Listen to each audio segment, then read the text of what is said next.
ও স্বামী, ও ঠাকুরদা বলেছে স্বামীর নাম ধরে ডাকতে হয় না, তাহলে কি বলে ডাকবো? কি বলে ডাকা যায়? ও বেবি, তুমি মাংস রান্না করছো?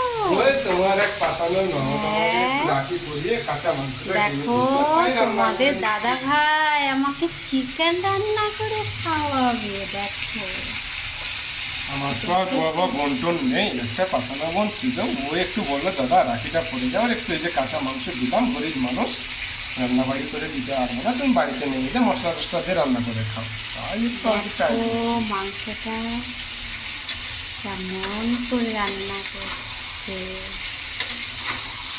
ভাই আজকে আমি একটু নতুন স্টাইলে আমার স্টাইল মাত্রা ইজ এ ব্র্যান্ড, মাত্রা স্টাইলটা আমি চেষ্টা করছি এটাকে।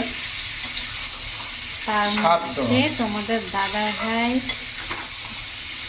মুরগি ঠ্যাং খায় না, আমার খেতে ভালো লাগে ভীষণ, তার জন্য আমি আনতে বলেছিলাম। তুমি আনতে আমাকে বলোনি, তোমার ননদকে বলেছিলে, তোমার ননদ দিয়েছে। দেখতেই পাচ্ছ তোমরা। হ্যালো বন্ধুরা, তোমরা সবাই কেমন আছো? শুভ সন্ধ্যা। আগে বলতে হতো, পরে বললাম, মানে এমন করে কি রান্নাটা একদম চালু করে দিয়েছে, তো কি করব বলো, তাই জন্য আগে কথা বলতেই শুরু করে দিলাম। তো আমার বোনের দেওয়া মাংস আমি কি রান্না করবো না? আমি তাড়াতাড়ি করবো, আমার ধৈর্য সহ্য হচ্ছে না। বোন আমাকে দিয়েছে, গিফট করেছে।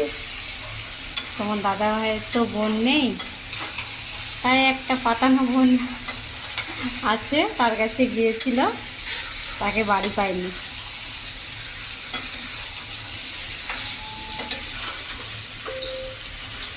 চলো বন্ধুরা, টাটা, সবাই ভালো থাকবে। খাওয়া দাওয়ার সময় আবার দেখা।